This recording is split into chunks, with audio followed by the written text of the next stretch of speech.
Hey everybody, welcome back to another video. It's been a few days since the last one. I'm gonna be honest. The reason why I've been slacking is because, well, mainly it's because I started procrastinating. And so that's gonna be on me. Um, the plan was to do daily videos for the first 3 weeks for sure because that would create the habit. Unfortunately, seems like I couldn't follow through. So we're gonna restart the counter, all right? Like today is day 1 and we got 3 weeks to go. Um and then ideally that'll get me in the habit of doing the uploads. A few other housekeeping things. If you guys listen, I don't know how well it's going to be picked up since this is the first time I'm doing it, but there is lo-fi playing in the background. If it's too quiet, the next video it'll be a little louder, but if it's too loud, it'll be quieter. I hope that sorts itself out. Anyway, as you guys can see by the document in front of you, there's no PowerPoint. We're going to be doing the good old-fashioned highlighted Word doc.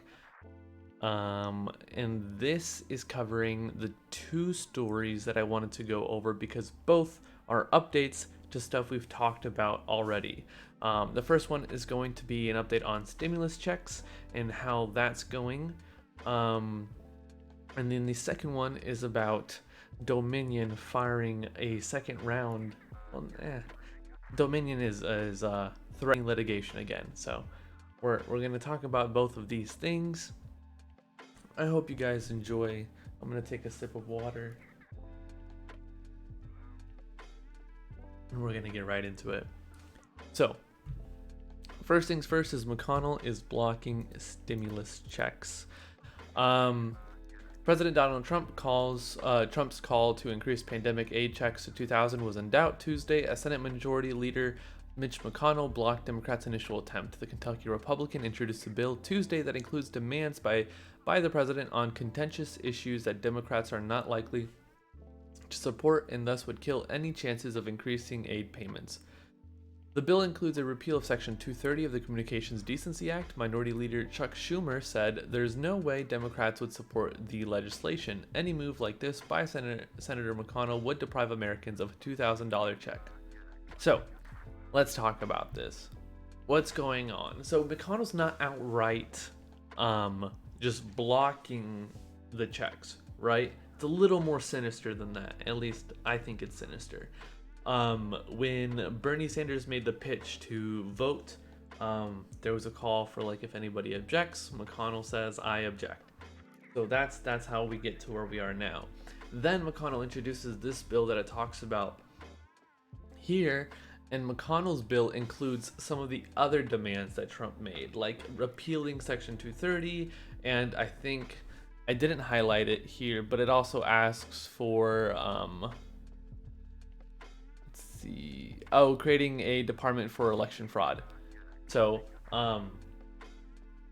basically Mitch McConnell's bill includes those 2 other requests, but the part where I think it's sinister is because he knows very well that Democrats are very unlikely to budge on these issues, on Section 230 and on creating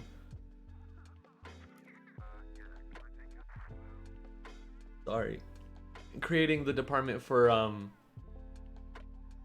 the election fraud agency, whatever.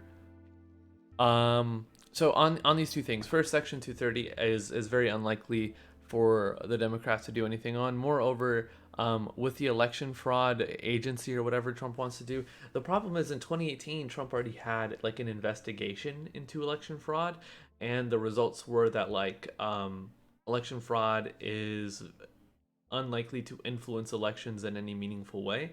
And then we also hear, I didn't highlight this either, but here it says the Justice Department found no evidence of widespread fraud in last month's election. So, and that was with Barr, right?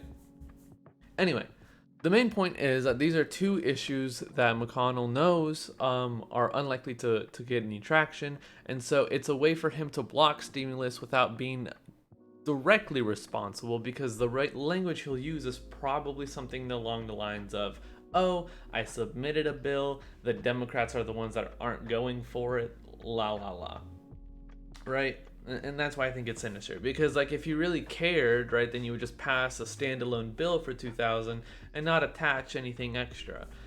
But this way he's trying to like kill two birds with one stone, if you catch my drift. The second story is on Dominion, and if it's about Melissa Carone. It's the lady that was at the hearing with Giuliani. She's the one, if you guys remember the video, or if you've seen the video, where she's saying that she signed a paper that said if she's lying she can go to jail and all this stuff, which was just her affidavit. Anyway, in early December, Melissa Carone became the subject of fascination after she appeared as a witness for Rudy Giuliani at a Michigan hearing over Dominion voting systems technology. Now she's the recipient of a cease and desist order from the company. Lawyers for Dominion sent Carone a strongly worded letter. They said, "You gained international infamy earlier this month as Rudy Giuliani's so-called star witness who could supposedly corroborate outlandish accusations that Dominion has somehow rigged or otherwise improperly influenced the outcome of the November 2020 U.S. presidential election. We write to you now because you have positioned yourself as a prominent leader of the ongoing misinformation campaign by pretending to have some sort of insider's knowledge regarding Dominion's business activities, when in reality you were hired through a staffing agency for one day to clean glass on machines and complete other menial tasks. Litigation regarding these issues is imminent." That's pretty freaking intense. Like, I said it last time, and I'm gonna say it again, but like whoever these Dominion lawyers are so sassy. Like, do you hear the way they just came at her? Like, damn. The main thing I'd want to talk about here was honestly just the fact that like Dominion's like their attitude towards, like, the same way that they went after like Fox, OAN, Newsmax, and all them. Like, they just seem kind of like vicious when it comes to this stuff. I don't think there's anything super serious that'll come out of this from Melissa's like perspective. I'm sure it's gonna be the same issue as I said last time. Like, people that believe that Dominion rigged the elections are going to believe it regardless, right? Like, this will only further prove whatever conspiracies they already have, right? But at the very least, I think the amount of citable instances of like Dominion going after the people making these accusations is going to make arguing against conspiracy theorists a little easier, or at least a little bit more substantive. You know the word I'm trying to go for. Because like at the end of the day, right, at the very least in a conversation you can reference like, oh, if it's so shady, then why are they going out of their way to like sue people? Like, once you're in like a lawsuit, then you open yourself up to investigation. You have to submit evidence. The other side will have lawyers, and I'm sure that if there's anything meaningful here, Melissa will get help from people who will hire lawyers for her on her behalf. Otherwise, like, she's toast. Like, there's no chance that she's like gonna get anywhere further with anything she's been saying. There's if you guys can see, there's a lot here that I didn't highlight. Most of this is just explaining what happened, but I'm assuming you guys already have the backstory on this. So if you don't, the links to both articles will be in the description. The McConnell one is from Business Insider. This one is from USA Today. So you guys will have access to both of those, so you can go read them yourself. I mainly, like I said, I usually just highlight the important information to get the main ideas across. The unhighlighted stuff is good information, but it doesn't change the meaning of like what I've said. Um, but that's really about it. To close things off for this video, updates on plans I have moving forward. I do want to do, I like doing like updates like this, right, on news, where we kind of do a little bit of kind of a back and forth on what we want to talk about regarding the news. My assumption is that like moving forward, as the channel grows, these videos will get more feedback, which will create conversations, right? We'll be able to talk, read the news, but then have conversations about like what's happened and like how we feel and what this means and stuff like that. And that's going to be true across the board. Other than news stuff, I want to do some more deep dives. The problem with deep dives is that like the research isn't an issue. I can do the research fairly quickly. The main problem is finding topics that I want to do them over. So that's another thing that I think will get easier as the channel grows, because we'll have new things that we want to talk about.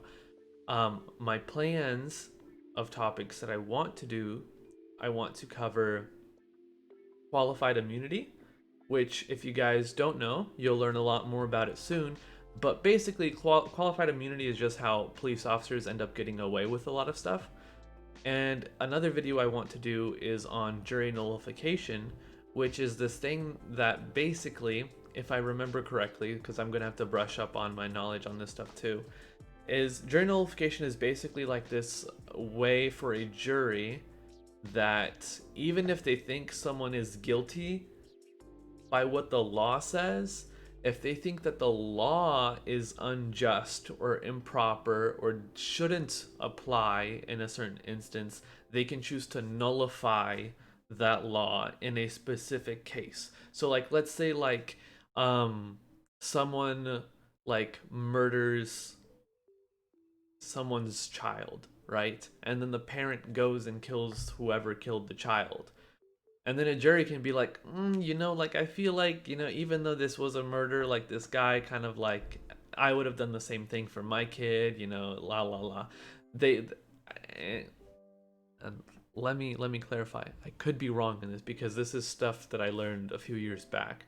So I don't know the specifics of jury nullification. That's what the research is going to be for, that I will convey back to you guys. But that's kind of like the basic premise of jury nullification, is a way for juries to basically cancel out whatever law finds the defendant in a certain case guilty, and then because they feel as though in this instance the law should not apply, the jury is able to nullify it. Now, from what I remember, if you are aware of jury nullification, if you've learned about it, you're less likely to be selected for a jury. So there's that. But that's it, guys. Thank you so much for watching. I hope you guys enjoyed this video. Let me know if you like Word docs or PowerPoints better. I think the PowerPoints are way more aesthetically pleasing, but I think the Word docs are easier for me to throw information at you guys and, showcase the important stuff. And also, I don't have them here, but it's also easier for me to cite stuff. If you guys remember, like the citations, I usually put here with like the author, the date, and then like an MLA citation. So they both have their advantages and disadvantages. Maybe we do these types of like Word docs for deep dives, and we do PowerPoints for news and other types of videos, but we're gonna learn and grow together. So thanks again for watching, you guys. Have a wonderful night, and I'll see you tomorrow. I hope, we'll pretend that that's what's gonna happen. Here it is. Peace, guys.